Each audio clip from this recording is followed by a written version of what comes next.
Welcome. I'm going to give you a quick tour of the CollegeFitFinder solution, which is now available to Santa Clara sporting players between the ages of U14 to U18. This tool we think is a really valuable tool that provides a lot of benefits from a search perspective as well as a communication perspective to college coaches. So this tool plus a second tool that I'm going to demo, which is the profile builder, are two things that you should be doing, of course, in addition to studying and playing soccer at a competitive level in order to get recruited. So let me take you through a demo of how this works. All you have to do is go online and log in. That's the first step, of course. Now, your username and your password are both your name that you created for your account when you registered for sporting and U.S. club soccer earlier this year through the Choreo system. So now we're logging into this dashboard for CollegeFitFinder. So how does this system work? There's two components to CollegeFitFinder. There's a database of academic information that is imported once a year from the U.S. News and World Report. And that information is a list of colleges in the United States, colleges and universities. Of course, you've got location here, and then you've got your academic information, average GPA, SAT score, average SAT score, average ACT score, the student population enrollment, and the cost, annual cost. All that information is loaded from this U.S. News and World Report. And these scores are an average for the incoming freshmen. So it gives you a sense of where you might stand academically and if you qualify academically for one of these schools. The other component, of course, is the soccer database. So right now I'm logged in as a female soccer player, and this list of 24 pages of soccer schools has all the contacts for the college coaches for women's soccer collegiate program. And of course, if you're logging in as a guy, you're going to see the men's soccer program. Now, there's a huge list here, 24 pages of colleges and universities across the country where you can potentially play soccer. But the trick is finding the right fit. So on the left-hand side is a search program to help you filter your search. Now, if you've already got an unweighted GPA in high school, you're going to want to plug that in, as well as your SAT and your ACT score if you have that information. That's one quick way to kind of filter schools by your academic qualification. You can also search from a team perspective by the team rating right here. You can also kind of look at the difference between your emphasis on academic versus athletics with the program. And you can also define the parameters of your search around the NCAA program. Is that school a D1 school, D3, or NAIA?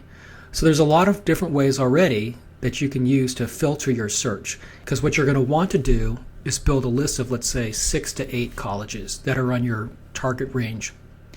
You can also search by region and by state. And this might be interesting if you're just beginning out your college search prospect and you're not quite sure where you want to go to school, but you may feel comfortable like attending schools on the West Coast, or maybe you might be interested in wandering off and playing in the Eastern United States, or maybe the Midwest. If you broaden your search in the beginning, it'll pull up schools that you probably don't even know are on your radar screen and schools you've not heard of. So that's an opportunity for you to do some exploration by making the net a little bit bigger. Of course, you can always narrow down your search if you only want to go to school in Alaska or California, or you can click multiple states. So you can search by region. This is important for parents, but you can also search by annual tuition cost. This is annual cost for tuition and room and board. Okay, so that's a filter. Another filter is your major. What are you going to study? You can search by any one of these selections, or if you're undecided as a major, you can click that button as well. But A really good thing to do is if you feel like you have a couple areas that you're interested in studying, you want to use that filter to narrow your search. But you don't want to attend a school and play soccer if they don't even offer your major. So that's really critical. You can also search by enrollment.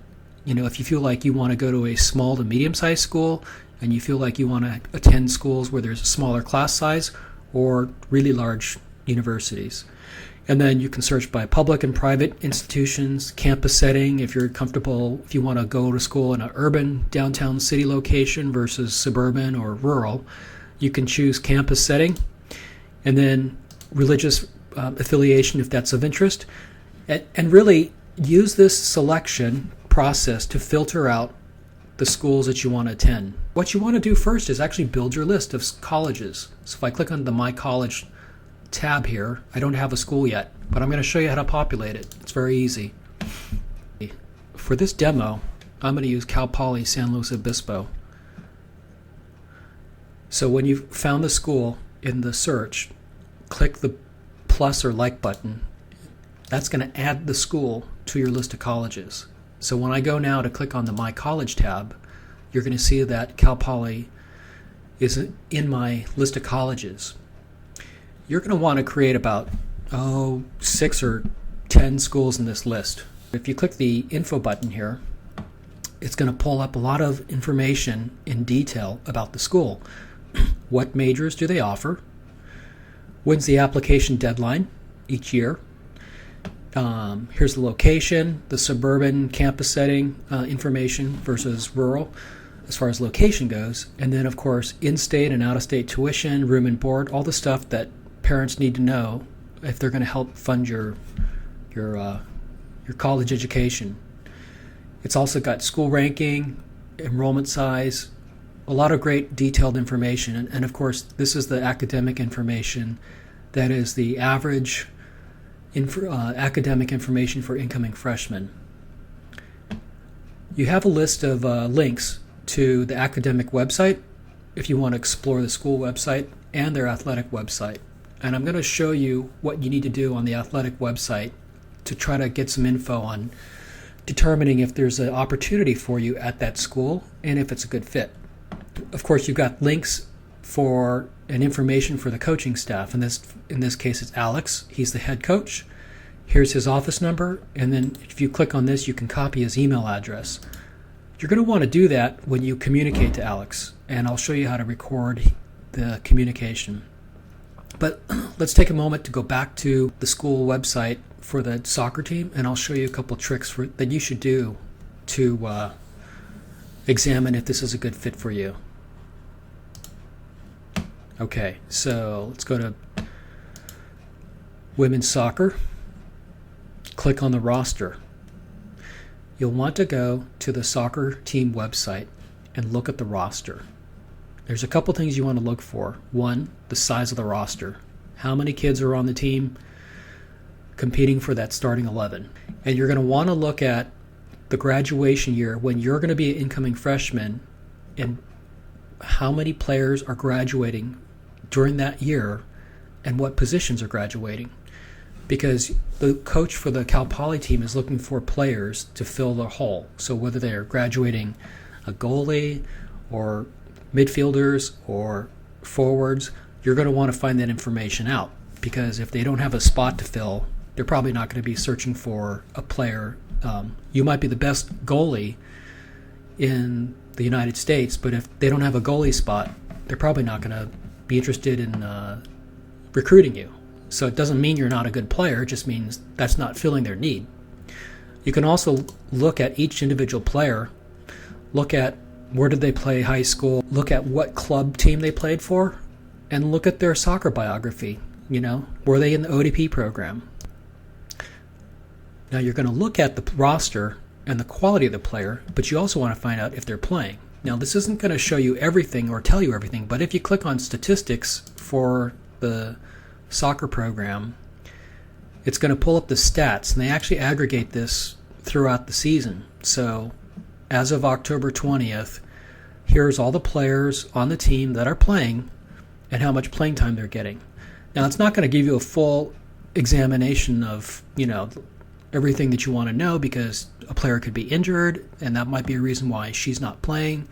But it'll give you a sense of who's their starting 11, and you can go back and find out, are they seniors, juniors, freshmen, and get a sense of who's getting playing time and, just the level and the quality of the player. And that'll give you an easy way to figure out at a high level if you're qualified soccer-wise to potentially go to the school and actually get playing time. Okay? So let's say you've done your homework and you've actually built a list of 6 or 10 schools in your My College tab. The next thing you want to do is communicate to the coach. Again, phone calls, letters, and email are really good ways to communicate to the coach. You can use this database to copy the email address and send emails to the coaches. Now here's an important step that you want to do, and that is to track the correspondence of all your communication between you and the coach. Now, if you want to start off with a new school, you click the button here, but in my demo, I've actually already created my very first communication, so I'm going to add a correspondence right here. It's already got Cal Poly listed as the college, but if we go here, we can just quickly add a date, and then you're going to want to do a couple things. One is you want to identify how the communication took place. Was it email, a phone call, a letter, snail mail? Was it a soccer brochure, an invite, or did you make an unofficial visit or an official visit? These are the typical ways you communicate back and forth with the coach. And then you want to identify if this was inbound or outbound. Inbound is when the coaches are contacting you, and outbound is when you're responding back or contacting them. If you're using email, you're going to want to just copy and paste the email correspondence either that you sent or you received from the coaches. If it was a phone call, you're going to write the notes of the conversation right here. So this is a really good way to track what kind of communication is going back and forth between you and the coach of the school that you're interested in. Why are you doing this? Well, you might be able to get some help from your coach at sporting, who might be able to examine the conversation and the dialogue back and forth, and they have experience in recruiting players, so it's a good way to record and track the conversation going back and forth to see what the level of interest really is between you and the soccer coach. The next step is you're going to want to build a profile. So I'm going to jump to the profile link right here. When you click on the profile link, it's going to open up a new website to the Elite Scout Net. You're going to log in with the same account information that you used for CollegeFitFinder, and this is where you're going to use this template to build your soccer profile. You go up here to edit profile, and it's very simple. Just fill this out. Put your contact info, your parents' contact info, and put all your athletic information, the name of your sporting team, what level you play, your primary position, and all that stuff. It's a really simple to use template. You can add your athletic honors. Academically, you're going to want to fill this in with your high school information. This is a space to put references for both your sporting coach and your high school coach, so that's really helpful. And then you can upload photos, or if you have a YouTube video, you can add the embed code, and then you'll have a video as part of your profile as well. Once your profile's done, there's a couple things you can do with it. One is you can print a PDF, and that PDF is a one-page profile that has everything that you want to display and communicate to the coach. You can, of course, attach that in an email and send that to the coach. And then after all the players, or at least players that are interested in getting recruited on your team, after they've all completed their individual profile, the Santa Clara Sporting manager, team manager, or coach can go in with their account and create a team profile. And that will list all the players with all their information, and they can print a PDF and they can hand that out to college coaches on the sideline. Of course, you can always send a link to your profile once it's done and email the link to the soccer coach at all the different schools. So let's say you've got your profile done. You've narrowed your search, you've built a list of colleges, you've got your correspondence recorded, and let's say now you're at that stage where you have a couple schools that are interested in and you're trying to decide what's the best option for you. Well, the calculator tool is that actual tool that's going to help you. All you have to do is click the Add School button here. I'm going to go back and put Cal Poly as that demo. Out-of-pocket expense is where you add the total cost for attending that school. So it's the tuition, it's the room and board, transportation, just kind of any cost, the total cost to attend that school. Now, if you're fortunate and you get some academic or athletic or other kind of scholarship monies that helps defer the cost of your total annual expense, you're going to want to put that net cost in there, because you might have a school that's giving you some money, and there might be different amounts, and of course you want to record that so you can make that comparison between the different schools. And then just follow this simple menu to fill this out to the best of your knowledge. Correct majors, does it offer the major you're interested in majoring? Roster position, do they have a position that you play available? What's the academic reputation? Here's some important stuff from an academic standpoint that you might want to fill out with your parents. Athletics, you're going to want to do an evaluation and be critical of yourself. What's the level of the team? You can look at their ranking. Here's the ability to make an impact. Again, going back and doing that research that we looked at here, and then further conversations you might have with the coach to determine, are you going to be an impact player? Does that coach think you might be able to crack the starting 11? You're going to want to give a strong self-evaluation. Can give everything a ranking, 10 being, ideal, 1 being not attractive. You're adding additional schools. You're going to see the ability to compare and contrast every school that's in your radar screen.